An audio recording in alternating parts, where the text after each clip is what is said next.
Pulau Bali bukanlah pulau biasa, melainkan sebuah tempat di mana ketika orang mendatangi tempat tersebut akan membuat orang-orang tersebut terlena, baik akan budayanya, tradisinya, dan keberagaman yang ada di dalamnya. Tradisi adalah kegiatan atau hal-hal yang dilakukan oleh sekelompok orang yang dilakukan secara terus-menerus yang biasanya memiliki manfaat tersendiri bagi suatu kelompok. Tradisi ini biasanya akan diturun-temurunkan kepada generasi-generasi selanjutnya. Di Bali, tentu saja ada banyak tradisi yang ada. Salah satunya yaitu tradisi ngerebek keris yang terdapat di Puri Kediri, Kecamatan Tabanan, Provinsi Bali. Selain tradisi, Bali juga memiliki warisan sebagai bentuk peninggalan bersejarah pada zaman terdahulunya. Sebagai salah satu contohnya adalah Puri. Puri merupakan salah satu bentuk peninggalan bersejarah pada masa kerajaan yang ada di Bali. Puri merupakan istana sebagai pusat pemerintahan raja-raja di Bali untuk memerintah. Selain itu, Puri juga merupakan tempat tinggal bagi para bangsawan kerajaan yang ada di Bali. Sampai saat ini ada banyak sekali puri yang ada di Bali. Keberadaan puri ini tergantung dari di mana para raja-raja tersebut memerintah. Dan sampai saat ini pula, puri-puri tersebut masih didiami yang digunakan sebagai tempat tinggal bagi para bangsawan kerajaan itu sendiri. Dan salah satu bentuk puri yang ada di Bali, salah satu contohnya adalah Puri Kediri. Arsitektur budaya Bali telah menjadi wadah bagi masyarakat Bali yang berkembang secara turun-temurun dengan segala aturan-aturan yang diwarisi sejak zaman dahulu. Arsitektur budaya Bali dapat dijumpai pada bangunan peninggalan kerajaan atau yang di Bali disebut sebagai puri.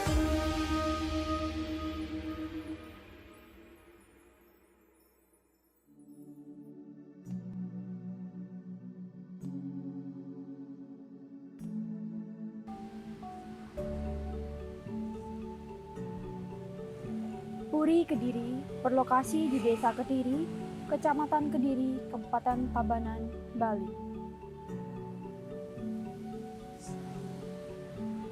Baik, kembali lagi dan di sini saya sudah bersama dua narasumber kita untuk mengulik sejarah tentang Puri Kediri, Tabanan, Bali. Di paling sebelah kanan saya, di paling kanan ada ketua dari Puri Kediri.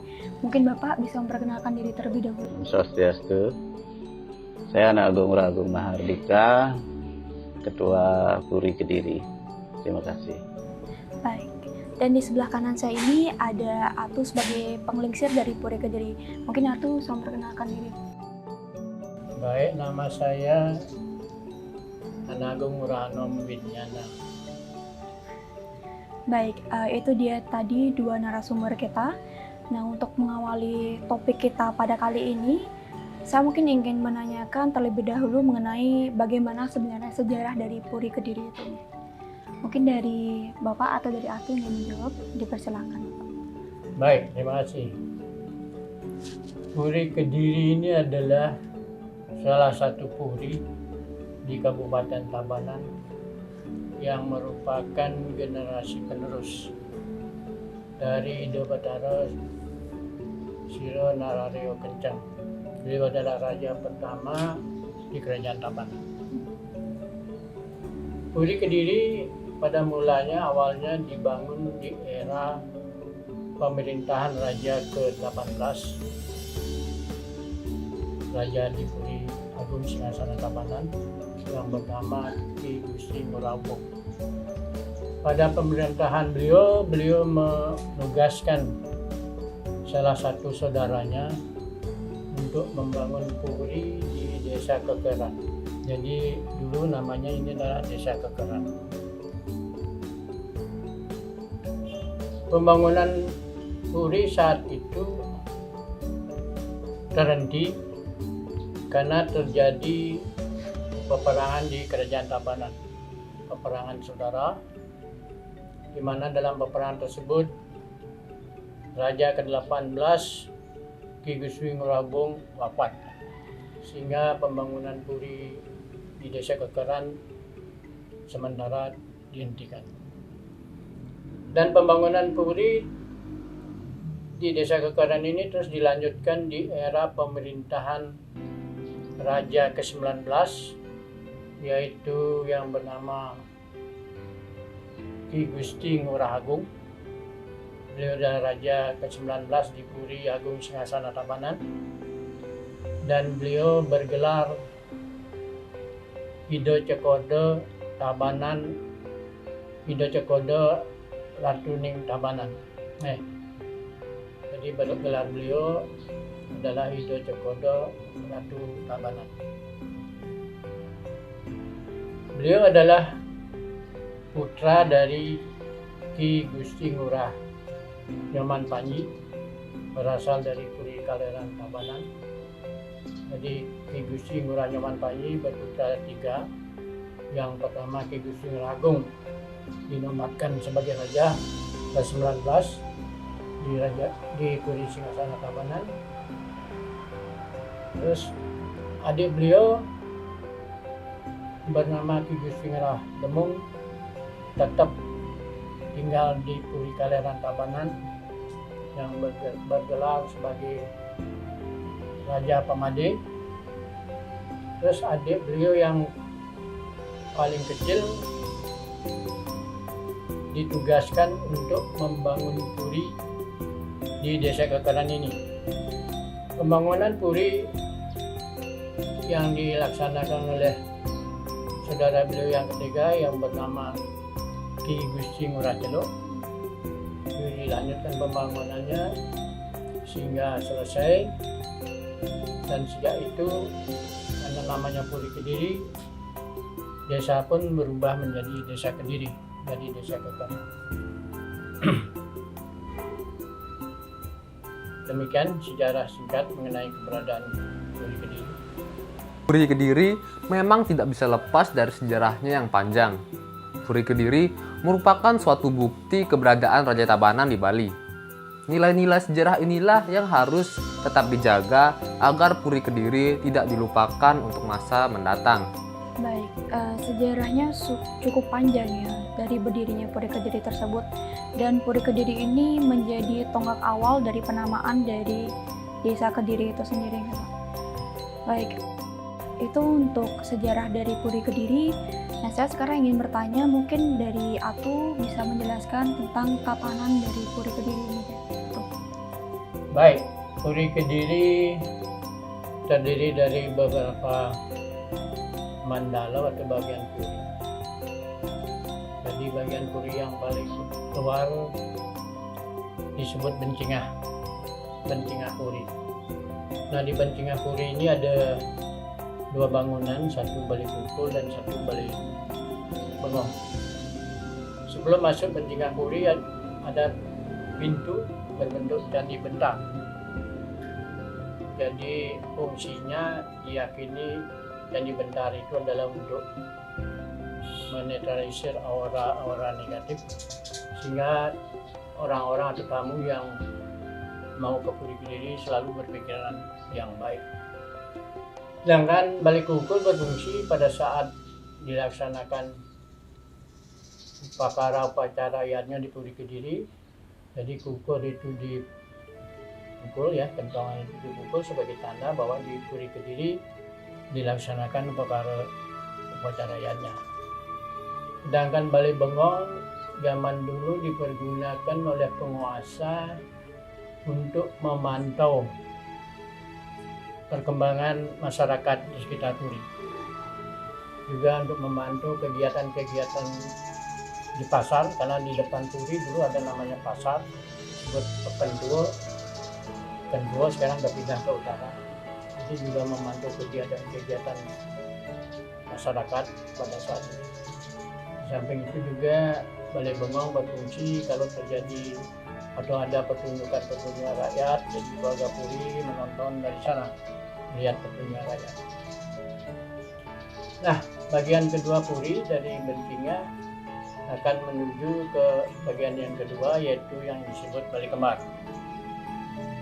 Sebelum masuk Bali Kembar itu ada Koriago. Dan Puri Agung ini dibuka hanya pada saat Puri ini sakral kan, disakralkan, dibuka hanya pada saat ada upacara yatnya di Puri Kediri. Apa itu deoyatnya, bitoyatnya, manusianya. Nah baru Puri Agung itu dibuka. Sedangkan sebagai pintu keluar masuknya warga Puri sehari-hari maupun tamu yang datang ke Puri Kediri, ada Puri yang disebut Puri Pemertasan, itu untuk Puri keluar masuk sehari-hari. Nah di balik kembar ini fungsinya adalah untuk melaksanakan upacara pitroyatnya, khususnya pengabenan. Dan pengabenan yang dilaksanakan di balik kembar Puri Kediri hanya pengabenan yang tingkat paling utama.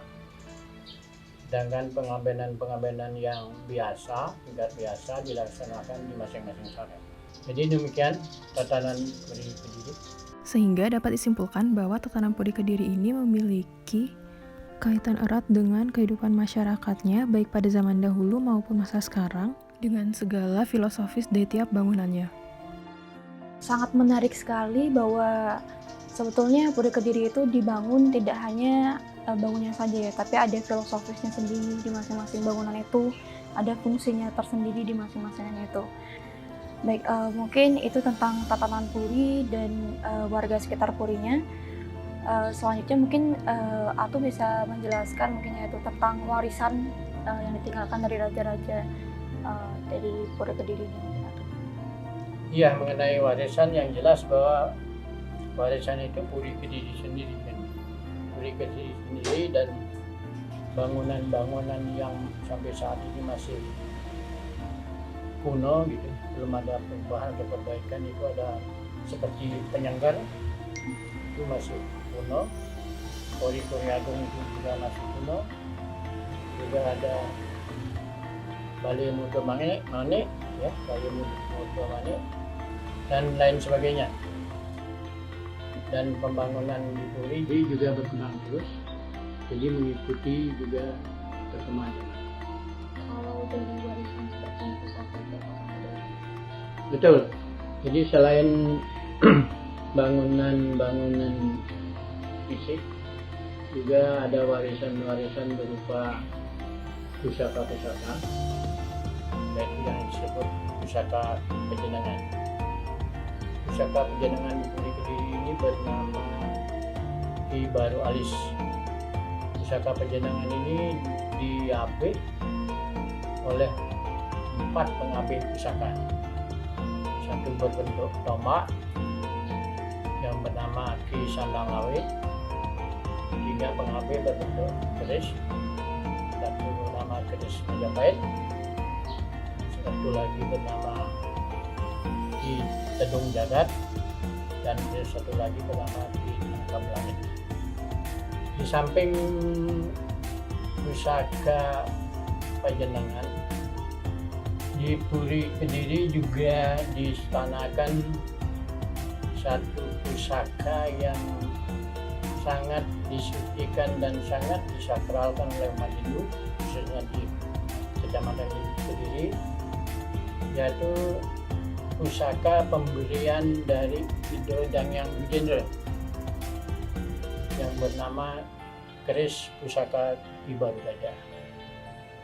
Nah, keris pusaka Ki Baru Gajah ini berfungsi sebagai penanglup merana. Pusaka ini berfungsi untuk menetralisir aura-aura negatif di alam ini sehingga alam ini menjadi seimbang. Itu fungsi keris pusaka Ki Baru Gajah. Dan tradisi yang dilaksanakan berkaitan dengan keris pusaka Ki Baru Gajah adalah disebut tradisi ngerebag. Mana ngerebag ini keris pusaka Ki Baru Gajah setiap hari raya Kuningan itu diusung oleh kerama adat Desa Kediri secara bergilir, ada berapa banyak, 6 banjar bergilir setiap hari raya Kuningan untuk mengusung keris pusaka Ki Baru Gajah menuju Pura Pekendongan. Nah, sesampai di Pura Pekendongan diaturkan sesaji upacara, terus beliau distanakan di Meru Tumpang 7 di Pura Pekendungan. Setelah beliau bersana di sana, baru acara puja lili di Pura Pekendungan dimulai. Berarti ada tradisi khusus untuk keris ini saja ya? Ya, betul. Jadi namanya ngerebek. Tadi diusung karena keris pusaka Ki Baru Gajah ini juga berfungsi sebagai media bagi umat Hindu, khususnya di Kecamatan Kediri dan Subak, Kabupaten Tabanan, sebagai media saat mereka melaksanakan pemujaan untuk persembahyangan terhadap Ida dan Yang Wijendra yang dilaksanakan pada saat puja wali di Pura Pekendungan. Berarti tradisi ngerebek ini hanya ada di Puri Kediri ini? Di Kabupaten Tabanan saya sampaikan ini memang hanya di Puri Kediri kalau ritual ngerebek ini. Tradisi ngerebek ini sangatlah menarik dan unik tentunya, karena otentik hanya ada di Puri Kediri itu sendiri, yang dalam artian hanya dapat dilihat ataupun disaksikan di Kabupaten Tabanan, yang lebih tepatnya di Puri Kediri. Hal ini dapat menjadi identitas tersendiri bagi Puri Kediri yang membuatnya unik dan juga berbeda dari puri-puri lainnya. Berarti Puri Kediri itu mempunyai tradisi khususnya sendiri gitu ya? Iya, artinya seperti tadi bahwa keris pusaka Ki Baru Gajah disucikan dan dihormati oleh warga atau umat Hindu dan Subak, ya khususnya umat Hindu yang berada di Kecamatan Kediri dan Sabantara Subak yang ada di Kabupaten Tabanan. Baik, tadi juga sudah membahas tentang tradisi juga ya, tradisi ngerebek yang hanya ada di Puri Kediri ini ya, di Desa Kediri ini. Nah, apa mungkin atau bisa dijelaskan lagi, kan tadi ada 3 keris ya, atau kalau tidak salah? 1 keris pejandangan dan itu di AB atau dikawal ya oleh 4 keris pengabeh. Oh, 4 keris pengabeh. Nah, 4 keris pengabeh itu apakah ada filosofisnya juga? Secara umum bahwa pusaka-pusaka pejandangan itu jelas fungsinya adalah untuk mengayomi, melindungi keberadaan Puri di sendiri, juga barangkali juga untuk mengayomi masyarakat yang ada di sekitar Puri. Baik, terkait nama, apakah ada filosofis kenapa namanya begitu atau bagaimana itu? Itu memang keberadaan nama itu memang dari dulu demikian. Jadi kenapa bernama Ki Baru Alis? Barangkali dulu ada kesaktian dari keris itu sendiri, barangkali kalau memang ada sesuatu begitu ditunjukkan, barangkali segala sesuatu yang mengganggu itu bisa sirna. Puri Kediri memiliki banyak warisan atau peninggalan yang ditinggalkan oleh pendahulunya, seperti bangunannya yang masih terdapat keautentikannya atau keasliannya tetap dijaga. Dan selain itu juga terdapat pusaka-pusaka yang menurut penuturan beliau yang dinamakan pusaka pejandangan. Dan selain itu terdapat juga pusaka yang ditinggalkan oleh Dangyang Wijendra. Seperti yang kita ketahui bahwa Dangyang Wijendra adalah tokoh agama yang sudah membangun banyak pura di Pulau Bali. Oleh karena itu, pusaka-pusaka tersebut harus dijaga keasliannya dan kesuciannya. Itu dia tadi juga sudah mengulik apakah ada filosofi dari penamaan dari keris-keris itu sendiri. Tadi kita tradisi sudah membahas ya tentang tradisi yang ada di sini, dan di sini kan yang paling disucikan itu kan pusaka keris Ki Baru Gajah itu ya. Apakah ada perlakuan khusus gitu, misalkan kemarin tuh kita tuh ada tumpak landep nih gitu. Apakah ada upacara khusus gitu untuk keris ini gitu? Oh iya, jadi pada hari raya Tumpuk Landep itu kan dilaksanakan ritual, yaitu untuk menyucikan pusaka-pusaka itu.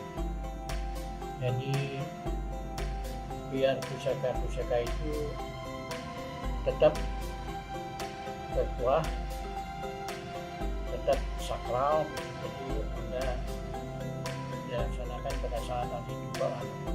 Di sana dilaksanakan melisah pusaka, ya, melisah itu membersihkan pusaka. Terus dilaksanakan upacara Tumpuk Landep itu, yaitu untuk mempasupati, ya, karena Tumpuk Landep itu kan yang diistanakan atau yang yang dipuja itu kan adalah Bida Betara Hyang Pasupati. Jadi mohon agar pusaka-pusaka itu tetap mempunyai pasupati, sehingga kesakralan dan kesuciannya tetap terjaga. Baik. Tadi mengenai tradisi Tumpuk Landep, mengenai keris Ki Barugajaya. Berikutnya mungkin saya ingin menanyakan, tadi kan dijelaskan bahwa sejarah dari Puri Kediri itu dari kerajaan Tabanan membangun ini, lalu ada raja berikutnya juga, sangat cukup panjang ya sejarah dari Puri Kediri tersebut, dan juga ada warisan yaitu keris sendiri yang sampai akhirnya menciptakan tradisi ngerebek hitungnya tuh. Apakah mungkin ya dari hal-hal tadi itu dapat menarik wisatawan gitu, mengetahui lebih jauh misalkan tentang Puri Kediri gitu? Apakah bisa tuh gitu? Baik, mungkin dalam hal ini mungkin akan ditambahkan oleh Ketua Puri untuk memberikan penjelasan mengenai itu. Jadi silakan. Baik, terima kasih. Seperti dijelaskan oleh Penglingsir tadi bahwa Puri ini dibangun pada zaman dahulu, dan pertama kali beliau yang beristana di Puri Kediri ini adalah beliau Gusti Ngurah Celuk dengan membawa pusaka suci atau pusaka yang disakralkan, yaitu keris Ki Barugajah dari Puri Tabanan. Nah, kemudian beliau ke Kediri dengan membawa keris pusaka tersebut. Nah, sejak itulah ada tradisi ngerebek, ya, karena pada saat itu mungkin ada keberbehan ya di desa Kediri ke selatan ini. Nah, jadi Kediri itu kan diberikan, selain diberikan puri, juga diberikan kekuasaan, yaitu diberikan wilayah ya. Sedanginin ya padan, sedauhin ya penet, nah, gitu. Nah, untuk menetralisir keberbehan itu, merano itulah dibikin tradisi dilaksanakan upacara ngerebek tersebut dengan mengusung keris pusaka tersebut oleh Kramo Kediri menuju Puro Pekendungan. Nah, di sana kemudian diupacarai lagi dan acara ngerebek kembali. Kemudian setelah upacara beliau kembali ke Puri dengan diusung kembali dengan berjalan kaki. Nah, itu tradisi itu telah dilaksanakan berabad-abad lamanya hingga sampai saat ini, yang dilaksanakan setiap hari Kuningan, hari raya Kuningan. Nah, seperti Bapak Sido Penglingsir tadi, tradisi tersebut tentu saja menarik banyak wisatawan, baik secara langsung maupun tidak langsung. Nah, setiap Kuningan itu selain wisatawan, selain warga Kediri sendiri yang menyaksikan acara tersebut, banyak juga saya lihat para wisatawan yang menyaksikan acara tersebut, walaupun tidak langsung mereka ke Puri, tapi karena ini acaranya dilaksanakan dengan berjalan kaki dari Puri menuju Pulau Ketendongan yang jaraknya kurang lebih 10 km. Jadi wisatawan itu biasanya sangat tertarik melihat hal tersebut. Nah, demikian.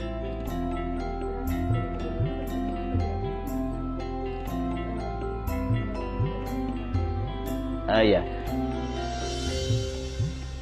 barangkali semua puri mempunyai objek wisata yang menarik bagi para wisatawan, karena puri itu sendiri mempunyai tatanan-tatanan dan bangunan-bangunan yang tradisional gitu ya, yang sangat menarik barangkali di mata mereka.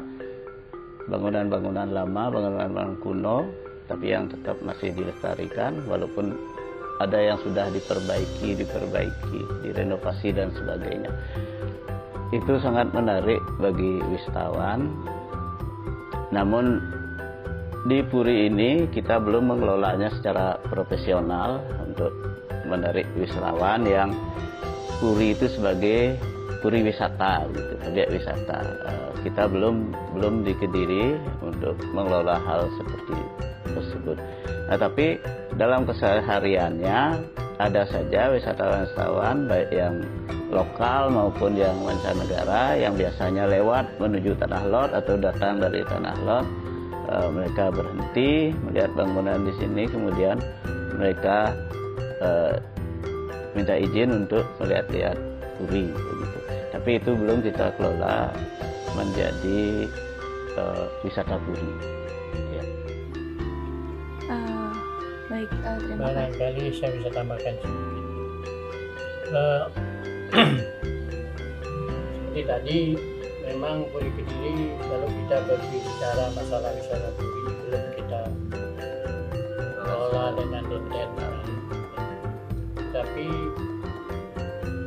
ya kita berpedoman dulu bahwa puri itu adalah milik masyarakat. Puri itu adalah pelayan masyarakat. Nah, seperti tadi ada kunjungan-kunjungan baik dari para wisatawan memang terjadi, dan juga di Puri Kediri ini sering ada kunjungan dari pejabat pemerintah. Ya, jadi pernah dikunjungi oleh mantan Presiden Republik Indonesia yang ke-5, Ibu Megawati Soekarno Putri, pernah berkunjung ke Kediri. Juga pernah dikunjungi oleh mantan Wakil Presiden di era pemerintahan Pak Harto, yaitu Bapak Tri Sutrisno. Di samping itu juga Puri pernah dikunjungi oleh beberapa penginsir Puri yang ada di seluruh Bali. Bahkan Raja Solo pernah berkunjung ke Puri Kediri yang bernama Tejo Wulan. Pernah juga berkunjung ke Puri Kediri. Jadi di samping itu biasanya setiap akan terjadi atau dilaksanakan pemilu kada, nah ini calon-calon peserta ini biasanya ke Puri Kediri untuk mohon restu. Ya istilahnya apa namanya itu, Masimo Krama ya, mohon restu dari Puri. Itu sering terjadi, baik calon bupati bahkan calon gubernur ya. Jadi itu tamu-tamu atau beliau-beliau yang pernah berkunjung ke Puri Kediri. Di samping itu Puri Kediri juga melaksanakan kegiatan selain tadi acara yang sakral ngerabak baru aja, di Puri Kediri juga pernah dilaksanakan kegiatan Paroman Perdana seluruh Bali dan Nusantara yang disebut Dharma Bosana. Itu pernah dilaksanakan di Puri Kediri dan dihadiri oleh 500 lebih, hidup 700-an, jadi 600 lebih hidup petani belum melakukannya. Sampai itu juga pernah diadakan seminar Kris di Baru Gajah itu sendiri yang juga dihadiri oleh perwakilan itu Pedano dari semua kabupaten yang ada di Bali. Yaitu kegiatan-kegiatan yang pernah dilaksanakan Puri Kediri. Baik, sangat menarik sekali ya tentang Puri Kediri ini. Dan mungkin itu saja tuh dan Bapak dari kami. Nah, mungkin karena sudah semua juga pertanyaan yang sudah dijawab ya itu ya Bapak. Nah, mungkin akhir video kami tutup dengan Pramu Sakti nih. Baik. Om Santi. Santi Om. Baik, terima kasih Bapak dan Ratu untuk Terima waktunya. kasih, Pak.